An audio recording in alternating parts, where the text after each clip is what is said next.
श्री महाभारतम संभव पर्व में 97वां अध्याय। राजा प्रतीप का गंगा को पुत्र वधू के रूप में स्वीकार करना और शांतनु का जन्म, राज्याभिषेक तथा गंगा से मिलना।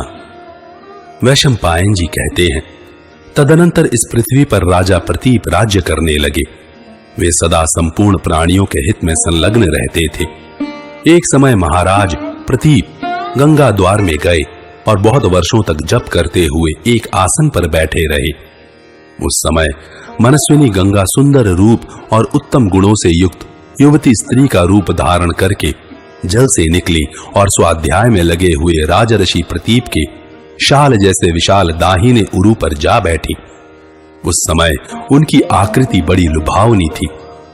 रूप देवांगनाओं के समान था और मुख अत्यंत मनोहर था। अपनी जांघ पर बैठी हुई उस यशस्विनी नारी से राजा प्रतीप ने पूछा, कल्याणी, मैं तुम्हारा कौन सा प्रिय कार्य करूं? तुम्हारी क्या इच्छा है? स्त्री बोली, राजन, मैं आपको ही चाहती हूं। आपके प्रति मेरा अनुराग है, अतः आप मुझे स्वीकार करें, क्योंकि काम के अधीन होकर अपने पास आई हुई स्त्रियों का परित्याग साधु पुरुषों ने निंदित माना है। प्रतीप ने कहा, सुंदरी, मैं कामवश पराई स्त्री के साथ समागम नहीं कर सकता। जो अपने वर्ण की ना हो उससे भी मैं संबंध नहीं रख सकता। कल्याणी, यह मेरा धर्मानुकूल व्रत है। स्त्री बोली, राजन, मैं अशुभ या अमंगल करने वाली नहीं हूं, समागम के अयोग्य भी नहीं हूं और ऐसी भी नहीं हूं कि कभी कोई मुझ पर कलंक लगाए। मैं आपके प्रति अनुरक्त होकर आई हुई दिव्य कन्या एवं सुंदरी स्त्री हूं, अतः आप मुझे स्वीकार करें। प्रतीप ने कहा, सुंदरी, तुम जिस प्रिय मनोरथ की पूर्ति के लिए मुझे प्रेरित कर रही हो, उसका निराकरण भी तुम्हारे द्वारा ही हो गया। यदि मैं धर्म के विपरीत तुम्हारा यह प्रस्ताव स्वीकार कर लूं, तो धर्म का यह विनाश मेरा भी नाश कर डालेगा। वरांगने, तुम मेरी दाहिनी जांघ पर आकर बैठी हो। भीरू, तुम्हें मालूम होना चाहिए कि यह पुत्र, पुत्री तथा पुत्र वधू का आसन है। पुरुष की बाईं जांघ ही कामिनी के उपभोग के योग्य है, किंतु तुमने उसका त्याग कर दिया है। अतः वरांगने, मैं तुम्हारे प्रति कामयुक्त आचरण नहीं करूंगा। सुश्रोणी, तुम मेरी पुत्र वधू हो जाओ। मैं अपने पुत्र के लिए तुम्हारा वरण करता हूं, क्योंकि वामोरु, तुमने यहां आकर मेरी उसी जांघ का आश्रय लिया है जो पुत्र वधू के पक्ष की है। स्त्री बोली, धर्मज्ञ नरेश, आप जैसा कहते हैं वैसा भी हो सकता है। मैं आपके पुत्र के साथ संयुक्त होऊंगी। आपके प्रति जो मेरी भक्ति है, उसके कारण मैं विख्यात भरत वंश का सेवन करूंगी। पृथ्वी पर जितने राजा हैं, उन सब के आप लोग उत्तम आश्रय हैं। 100 वर्षों में भी आप लोगों के गुणों का वर्णन मैं नहीं कर सकती। आपके कुल में जो विख्यात राजा हो गए हैं, उनकी साधुता सर्वोपरि है। धर्मज्ञ, मैं एक शर्त के साथ आपके पुत्र से विवाह करूंगी। प्रभु, मैं जो कुछ भी आचरण करूं, वह सब आपके पुत्र को स्वीकार होना चाहिए। वे उसके विषय में कभी कुछ विचार न करें। इस शर्त पर रहती हुई मैं आपके पुत्र के प्रति अपना प्रेम बढ़ाऊंगी। मुझसे जो पुण्यात्मा एवं प्रिय पुत्र उत्पन्न होंगे, उनके द्वारा आपके पुत्र को स्वर्गलोक की प्राप्ति होगी। वैशंपायन जी कहते हैं, जन्मेजय, राजा प्रतीप ने तथास्तु कहकर उसकी शर्त स्वीकार कर ली। तत्पश्चात वह वहीं अंतर्धान हो गई। इसके बाद पुत्र के जन्म की प्रतीक्षा करते हुए राजा प्रतीप ने उसकी बात याद रखी। कुरुनंदन, इन्हीं दिनों क्षत्रियों में श्रेष्ठ प्रतीप अपनी पत्नी को साथ लेकर पुत्र के लिए तपस्या करने लगे। प्रतीप की पत्नी की कुक्षी में एक तेजस्वी गर्भ का आविर्भाव हुआ, जो शरद ऋतु के शुक्ल पक्ष में परम कांतिमान चंद्रमा की भांति प्रतिदिन बढ़ने लगा। तदनंतर 10वां मास प्राप्त होने पर प्रतीप की महारानी ने एक देवोपम पुत्र को जन्म दिया, जो सूर्य के समान प्रकाशमान था। उन बूढ़े राज दंपत्ति के यहाँ राजा महाभिष ही पुत्र रूप में उत्पन्न हुए। शांत पिता की संतान होने से वे शांतनु कहलाए। शक्तिशाली राजा प्रतीप ने उस बालक के आवश्यक कृत्य करवाए। ब्राह्मण पुरोहित ने वेदोक्त क्रियाओं द्वारा उसके जात कर्म आदि संपन्न किए।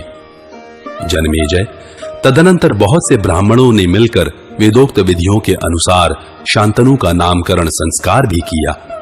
तत्पश्चात बड़े होने पर राजकुमार शांतनु लोक रक्षा का कार्य करने लगे। वे धर्मज्ञों में श्रेष्ठ थे। उन्होंने धनुर्वेद में उत्तम योग्यता प्राप्त करके वेदाध्ययन में भी ऊंची स्थिति प्राप्त की। वक्ताओं में सर्वश्रेष्ठ वे राजकुमार धीरे धीरे युवावस्था में पहुंच गए। अपने सत्कर्मों द्वारा उपार्जित अक्षय पुण्य लोकों का स्मरण करके कुरुश्रेष्ठ शांतनु सदा पुण्य कर्मों के अनुष्ठान में ही लगे रहते थे। युवावस्था में पहुंचे हुए राजकुमार शांतनु को राजा प्रतीप ने आदेश दिया, शांतनु, पूर्व काल में मेरे समीप एक दिव्य नारी आई थी। उसका आगमन तुम्हारे कल्याण के लिए ही हुआ था। बेटा, यदि वह सुंदरी कभी एकांत में तुम्हारे पास आए, तुम्हारे प्रति काम भाव से युक्त हो और तुमसे पुत्र पाने की इच्छा रखती हो, तो तुम उत्तम रूप से सुशोभित उस दिव्य नारी से, अंगने, तुम कौन हो, किसकी पुत्री हो, इत्यादि प्रश्न न करना। अनग, वह जो कार्य करे उसके विषय में भी तुम्हें कुछ पूछताछ नहीं करनी चाहिए। यदि वह तुम्हें चाहे तो मेरी आज्ञा से उसे अपनी पत्नी बना लेना। ये बातें राजा प्रतीप ने अपने पुत्र से कही। वैशंपायन जी कहते हैं, अपने पुत्र शांतनु को ऐसा आदेश देकर राजा प्रतीप ने उसी समय उन्हें अपने राज्य पर अभिषिक्त कर दिया और स्वयं वन में प्रवेश किया। बुद्धिमान राजा शांतनु देवराज इंद्र के समान तेजस्वी थे। वे हिंसक पशुओं को मारने के उद्देश्य से वन में घूमते रहते थे। राजाओं में श्रेष्ठ शांतनु हिंसक पशुओं और जंगली भैंसों को मारते हुए सिद्ध एवं चारणों से सेवित गंगा जी के तट पर अकेले ही विचरण करते थे। महाराज जन्मेजय, एक दिन उन्होंने एक परम सुंदरी नारी देखी जो अपने तेजस्वी शरीर से ऐसी प्रकाशित हो रही थी मानो साक्षात लक्ष्मी ही दूसरा शरीर धारण करके आ गई हो। उसके सारे अंग परम सुंदर और निर्दोष थे। दांत तो और भी सुंदर थे। वह दिव्य आभूषणों से विभूषित थी। उसके शरीर पर महीन साड़ी शोभा पा रही थी और कमल के भीतरी भाग के समान उसकी कांति थी। वह अकेली थी। उसे देखते ही राजा शांतनु के शरीर में रोमांच हो आया।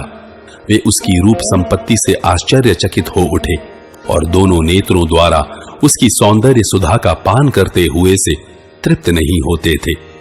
वह भी वहां विचरते हुए महातेजस्वी राजा शांतनु को देखते ही मुग्ध हो गई। स्नेहवश उसके हृदय में सौहार्द का उदय हो आया। वह विलासिनी राजा को देखते देखते तृप्त नहीं होती थी।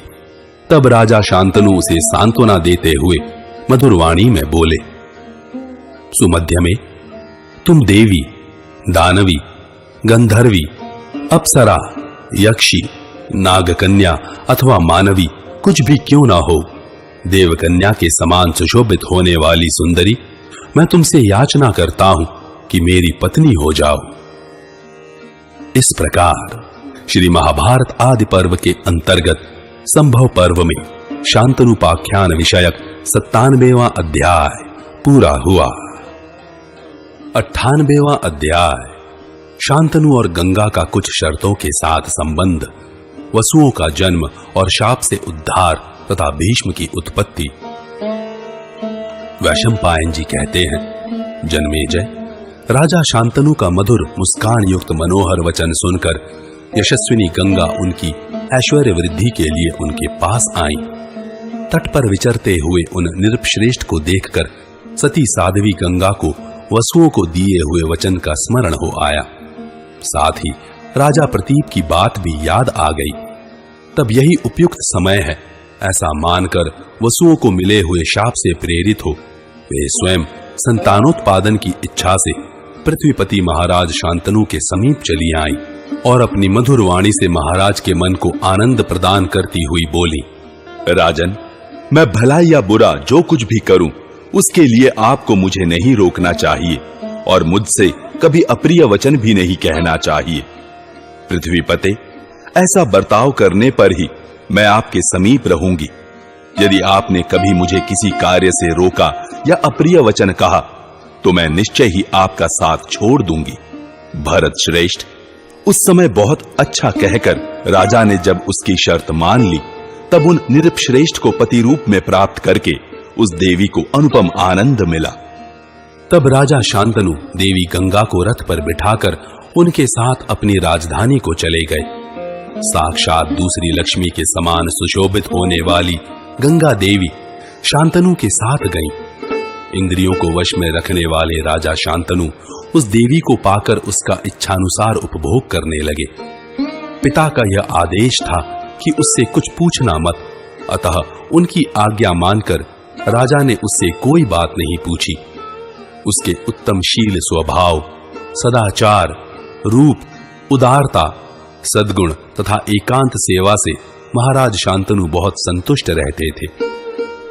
त्रिपथ गामिनी दिव्य रूपिणी देवी गंगा ही अत्यंत सुंदर मनुष्य देह धारण करके देवराज इंद्र के समान तेजस्वी निरपशिरोमणि महाराज शांतनु को, जिन्हें भाग्य से इच्छानुसार सुख अपने आप मिल रहा था, सुंदरी पत्नी के रूप में प्राप्त हुई थी।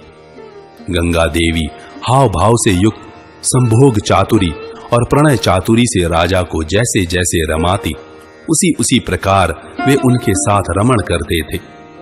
उस दिव्य नारी के उत्तम गुणों ने उनके चित्त को चुरा लिया था, अतः वे राजा उसके साथ रति भोग में आसक्त हो गए। कितने ही वर्ष, ऋतु और मास व्यतीत हो गए, किंतु उसमें आसक्त होने के कारण राजा को कुछ पता न चला। उसके साथ इच्छानुसार रमण करते हुए महाराज शांतनु ने उसके गर्भ से देवताओं के समान तेजस्वी 8 पुत्र उत्पन्न किए। भारत, जो जो पुत्र उत्पन्न होता उसे वह गंगा जी के जल में फेंक देती और कहती, मैं तुम्हें प्रसन्न कर रही हूं। ऐसा कहकर गंगा प्रत्येक बालक को धारा में डुबो देती थी।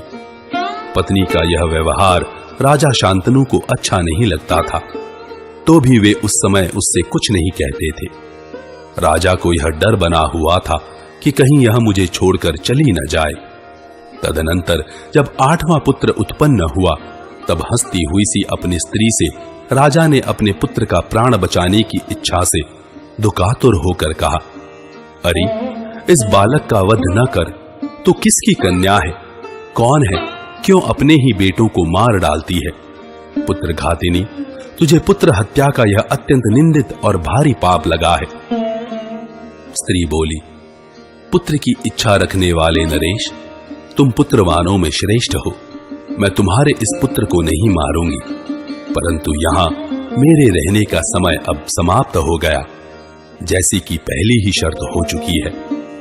मैं जनियों की पुत्री और महर्षियों द्वारा सेवित गंगा हूं। देवताओं का कार्य सिद्ध करने के लिए तुम्हारे साथ रह रही थी। ये तुम्हारे 8 पुत्र महातेजस्वी महाभाग वसु देवता हैं। वशिष्ठ जी के शाप दोष से ये मनुष्य योनि में आए थे। तुम्हारे सिवा दूसरा कोई राजा इस पृथ्वी पर ऐसा नहीं था जो उन वसुओं का जनक हो सके। इसी प्रकार इस जगत में मेरी जैसी दूसरी कोई मानवी नहीं है जो उन्हें गर्भ में धारण कर सके। अतः इन वसुओं की जननी होने के लिए मैं मानव शरीर धारण करके आई थी। राजन, तुमने 8 वसुओं को जन्म देकर अक्षय लोक जीत लिए हैं। वसु देवताओं की यह शर्त थी और मैंने उसे पूर्ण करने की प्रतिज्ञा कर ली थी कि जो जो वसु जन्म लेगा उसे मैं जन्मते ही मनुष्य योनि से छुटकारा दिला दूंगी। इसलिए अब वे वसु महात्मा आपव के शाप से मुक्त हो चुके हैं। तुम्हारा कल्याण हो। अब मैं जाऊंगी, तुम इस महान व्रतधारी पुत्र का पालन करो। यह तुम्हारा पुत्र सब वसुओं के पराक्रम से संपन्न होकर अपने कुल का आनंद बढ़ाने के लिए प्रकट हुआ है। इसमें संदेह नहीं कि यह बालक बल और पराक्रम में दूसरे सब लोगों से बढ़कर होगा। यह बालक वसुओं में से प्रत्येक के एक एक अंश का आश्रय है। संपूर्ण वसुओं के अंश से इसकी उत्पत्ति हुई है। मैंने तुम्हारे लिए वसुओं के समीप प्रार्थना की थी कि राजा का एक पुत्र जीवित रहे। इसे मेरा बालक समझना और इसका नाम गंगादत्त रखना। इस प्रकार श्री महाभारत आदि पर्व के अंतर्गत संभव पर्व में भीष्मोत्पत्ति विषयक 98वां अध्याय पूरा हुआ। 99वां अध्याय। महर्षि वशिष्ठ द्वारा वसुओं को शाप प्राप्त होने की कथा। शांतनु ने पूछा, देवी, ये आपव नाम के महात्मा कौन है और वसुओं का क्या अपराध था जिससे आपव के शाप से उन सबको मनुष्य योनि में आना पड़ा, और तुम्हारे दिए हुए इस पुत्र ने कौन सा कर्म किया है जिसके कारण यह मनुष्य लोक में निवास करेगा? जाह्नवी, वसु तो समस्त लोकों के अधीश्वर हैं, वे कैसे मनुष्य लोक में उत्पन्न हुए, यह सब बात मुझे बताओ। वैशंपायन जी कहते हैं, नरश्रेष्ठ, जन्मेजय, अपने पति राजा शांतनु के इस प्रकार पूछने पर जहनु पुत्री गंगा देवी ने उनसे इस प्रकार कहा। गंगा बोली, भरत श्रेष्ठ, पूर्व काल में वरुण ने जिन्हें पुत्र रूप में प्राप्त किया था, वे वशिष्ठ नामक मुनि ही आपव नाम से विख्यात हैं। गिरिराज मेरु के पार्श्व भाग में उनका पवित्र आश्रम है, जो मृग और पक्षियों से भरा रहता है। सभी ऋतुओं में विकसित होने वाले फूल उस आश्रम की शोभा बढ़ाते हैं। भरतवंश शिरोमणि, उस वन में स्वादिष्ट फल, मूल और जल की सुविधा थी। पुण्यवानों में श्रेष्ठ वरुण नंदन महर्षि वशिष्ठ उसी में तपस्या करते थे। महाराज, दक्ष प्रजापति की पुत्री ने, जो देवी सुरभि नाम से विख्यात है, कश्यप जी के सहवास से एक गौ को जन्म दिया। वह गौ संपूर्ण जगत पर अनुग्रह करने के लिए प्रकट हुई थी तथा समस्त कामनाओं को देने वालों में श्रेष्ठ थी। वरुण पुत्र धर्मात्मा वशिष्ठ ने उस गौ को अपनी होम धेनु के रूप में प्राप्त किया। वह गौ मुनियों द्वारा सेवित उस पवित्र एवं रमणीय तापस वन में रहती हुई सब ओर निर्भय होकर चरती थी। भरत श्रेष्ठ, एक दिन उस देवर्षि सेवित वन में पृथु आदि वसु तथा संपूर्ण देवता पधारे। वे अपनी स्त्रियों के साथ उस वन में चारों ओर विचरने तथा रमणीय पर्वतों और वनों में रमण करने लगे। इंद्र के समान पराक्रमी महिपाल उन वसुओं में से एक की सुंदरी पत्नी ने उस वन में घूमते समय उस गौ को देखा। राजेंद्र, संपूर्ण कामनाओं को देने वालों में उत्तम नंदिनी नाम वाली उस गाय को देखकर उसकी शील संपत्ति से वह वसुपत्नी आश्चर्यचकित हो उठी। वृषभ के समान विशाल नेत्रों वाले महाराज, उस देवी ने देव नामक वसु को वह शुभ गाय दिखाई, जो भलीभांति हृष्ट पुष्ट थी। दूध से भरे हुए उसके थन बड़े सुंदर थे, पूंछ और खुर भी बहुत अच्छे थे। वह सुंदर गाय सभी सद्गुणों से संपन्न और सर्वोत्तम शील स्वभाव से युक्त थी। पूर्ववंश का आनंद बढ़ाने वाले सम्राट, इस प्रकार पूर्व काल में वसु का आनंद बढ़ाने वाली देवी ने अपने पति वसु को ऐसे सद्गुणों वाली गौ का दर्शन कराया। गजराज के समान पराक्रमी महाराज ध्यो ने उस गाय को देखते ही उसके रूप और गुणों का वर्णन करते हुए अपनी पत्नी से कहा, यह कजरारे नेत्रों वाली उत्तम गौ दिव्य है। वरारोहे, यह उन वरुण नंदन महर्षि वशिष्ठ की गाय है, जिनका यह उत्तम तपोवन है। सुमध्य में जो मनुष्य इसका स्वादिष्ट दूध पी लेगा, वह 10,000 वर्षों तक जीवित रहेगा और उतने समय तक उसकी युवावस्था स्थिर रहेगी। नृपश्रेष्ठ, सुंदर कटि प्रदेश और निर्दोष अंगों वाली वह देवी यह बात सुनकर अपने तेजस्वी पति से बोली, प्राणनाथ, मनुष्य लोक में एक राजकुमारी मेरी सखी है। उसका नाम है जितवती। वह सुंदर रूप और युवावस्था से सुशोभित है। सत्य प्रतिज्ञ बुद्धिमान राजर्षि उशीनर की पुत्री है। रूप संपत्ति की दृष्टि से मनुष्य लोक में उसकी बड़ी ख्याति है। महाभाग, उसी के लिए बछड़े सहित यह गाय लेने की मेरी बड़ी इच्छा है। सुरश्रेष्ठ, आप पुण्य की वृद्धि करने वाले हैं, इस गाय को शीघ्र ले आइए। मानद, जिससे इसका दूध पीकर मेरी वह सखी मनुष्य लोक में अकेली ही जरावस्था एवं रोग व्याधि से बची रहे। महाभाग, आप निंदा रहित हैं, मेरे इस मनोरथ को पूर्ण कीजिए। मेरे लिए किसी तरह भी इससे बढ़कर प्रिय अथवा प्रियतर वस्तु दूसरी नहीं है। उस देवी का यह वचन सुनकर उसका प्रिय करने की इच्छा से देव नामक वसु ने पृथु आदि अपने भाइयों की सहायता से उस गौ का अपहरण कर लिया। राजन, कमल दल के समान विशाल नेत्रों वाली पत्नी से प्रेरित होकर देव ने गौ का अपहरण तो कर लिया, परंतु उस समय उन महर्षि वशिष्ठ की तीव्र तपस्या के प्रभाव की ओर वे दृष्टिपात नहीं कर सके और न यही सोच सके कि ऋषि के कोप से मेरा स्वर्ग से पतन हो जाएगा। कुछ समय के बाद वरुण नंदन वशिष्ठ जी फल मूल लेकर आश्रम पर आए, परंतु उस सुंदर कानन में उन्हें बछड़े सहित अपनी गाय नहीं दिखाई दी। तब तपोधन वशिष्ठ जी उस वन में गाय की खोज करने लगे, परंतु खोजने पर भी वे उदार बुद्धि महर्षि उस गाय को न पा सके। तब उन्होंने दिव्य दृष्टि से देखा और यह जान गए कि वसुओं ने उसका अपहरण किया है। फिर तो वे क्रोध के वशीभूत हो गए और तत्काल वसुओं को शाप दे दिया। वसुओं ने सुंदर पूंछ वाली मेरी कामधेनु गाय का अपहरण किया है, इसलिए वे सब के सब मनुष्य योनि में जन्म लेंगे, इसमें संशय नहीं है। भरतर्षभ, इस प्रकार मुनिवर भगवान वशिष्ठ ने क्रोध के आवेश में आकर उन वसुओं को शाप दिया। उन्हें शाप देकर उन महाभाग महर्षि ने फिर तपस्या में ही मन लगाया। राजन, तपस्या के धनी ब्रह्म ऋषि वशिष्ठ का प्रभाव बहुत बड़ा है, इसीलिए उन्होंने क्रोध में भरकर देवता होने पर भी उन 8 वसुओं को शाप दे दिया। तदनंतर हमें शाप मिला है, यह जानकर वे वसु पुनः महामना वशिष्ठ के आश्रम पर आए और उन महर्षि को प्रसन्न करने की चेष्टा करने लगे। नृपश्रेष्ठ, महर्षि आपव समस्त धर्मों के ज्ञान में निपुण थे। महाराज, उनको प्रसन्न करने की पूरी चेष्टा करने पर भी वे वसु उन मुनि श्रेष्ठ से उनका कृपा प्रसाद न पा सके। उस समय धर्मात्मा वशिष्ठ ने उनसे कहा, मैंने धर आदि तुम सभी वसुओं को शाप दे दिया है, परंतु तुम लोग तो प्रतिवर्ष एक एक करके सब के सब शाप से मुक्त हो जाओगे, किंतु वह द्यो जिसके कारण तुम सबको शाप मिला है, मनुष्य लोक में अपने कर्मानुसार दीर्घ काल तक निवास करेगा।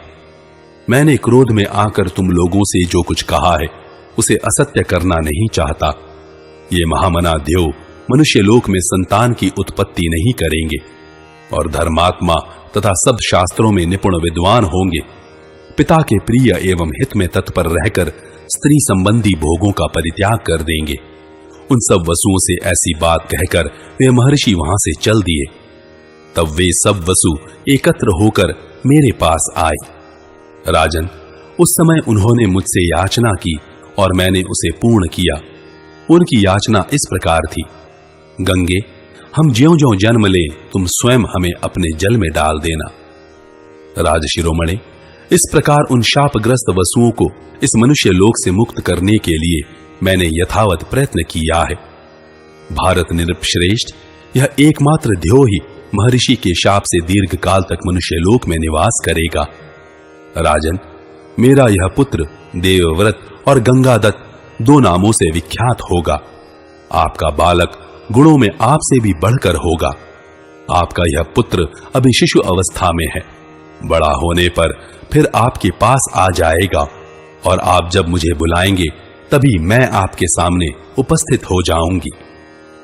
वैशंपायन जी कहते हैं, जन्मेजय, ये सब बातें बताकर गंगा देवी उस नवजात शिशु को साथ ले वहीं अंतर्धान हो गई और अपने अभीष्ट स्थान को चली गई।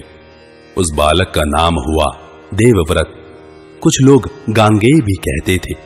द्यु नाम वाले वसु शांतनु के पुत्र होकर गुणों में उनसे भी बढ़ गए। इधर शांतनु शोक से आतुर हो पुनः अपने नगर को लौट गए। शांतनु के उत्तम गुणों का मैं आगे चलकर वर्णन करूंगा। उन भरतवंशी महात्मा नरेश के महान सौभाग्य का भी मैं वर्णन करूंगा, जिनका उज्जवल इतिहास महाभारत नाम से विख्यात है। इस प्रकार श्री महाभारत आदि पर्व के अंतर्गत संभव पर्व में आपवोग पाख्यान विषयक 99वां अध्याय